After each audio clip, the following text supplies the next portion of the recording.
क्या भारत पर एक बार फिर आर्थिक दबाव बढ़ने वाला है? क्या अमेरिकी राष्ट्रपति की तारीफ के पीछे छिपी है कोई बड़ी चेतावनी? और क्या रूस से तेल खरीदना भारत को महंगा पड़ सकता है? इसका जवाब आइए आगे इस वीडियो में जानते हैं। नमस्कार, मेरा नाम है लक्ष्मी। अमेरिकी राष्ट्रपति डोनाल्ड ट्रंप एक बार फिर देखिए भारत को लेकर बड़ा बयान देकर अंतर्राष्ट्रीय राजनीति में हलचल मचा रहे हैं। एक और वो प्रधानमंत्री नरेंद्र मोदी की खुलकर प्रशंसा करते हुए नजर आते हैं, दूसरी ओर भारत को टैरिफ बढ़ाने की सख्त चेतावनी भी दे डालते हैं।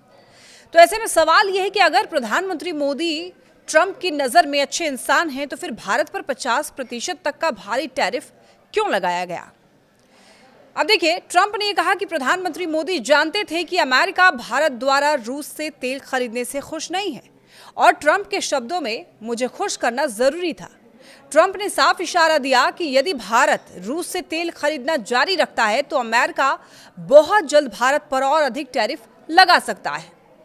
दरअसल अगस्त 2025 में ट्रंप प्रशासन ने भारत पर 50% टैरिफ लगाया था, जिसकी सबसे बड़ी वजह भारत और रूस के बीच तेल व्यापार थी। इस फैसले के बाद भारत और अमेरिका के बीच व्यापार समझौता लंबे समय तक अटका रहा।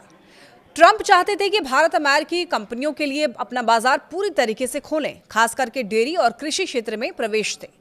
लेकिन भारत ने अपने राष्ट्रीय हितों और नीतिगत फैसलों से समझौता करने से इनकार कर दिया।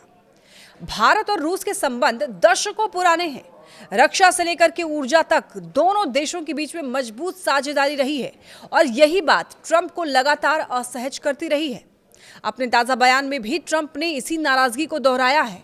इसी बीच ट्रंप वेनेजुएला में किए गए एक बड़े ऑपरेशन को लेकर के भी चर्चा में है, जहां अमेरिका ने राष्ट्रपति मादुरो को गिरफ्तार कर उनके खिलाफ मुकदमा शुरू कर दिया है।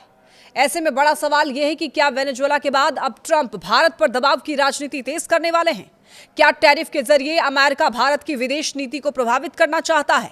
और सबसे अहम सवाल, क्या भारत वैश्विक दबाव के आगे झुकेगा या फिर अपने रणनीतिक फैसलों पर अडिग रहेगा? इन सभी सवालों के जवाब आने वाले समय में भारत अमेरिका संबंधों की दिशा तय करेंगे और पूरी दुनिया की नजर अब दिल्ली और वॉशिंगटन के अगले कदम पर टिकी हुई है।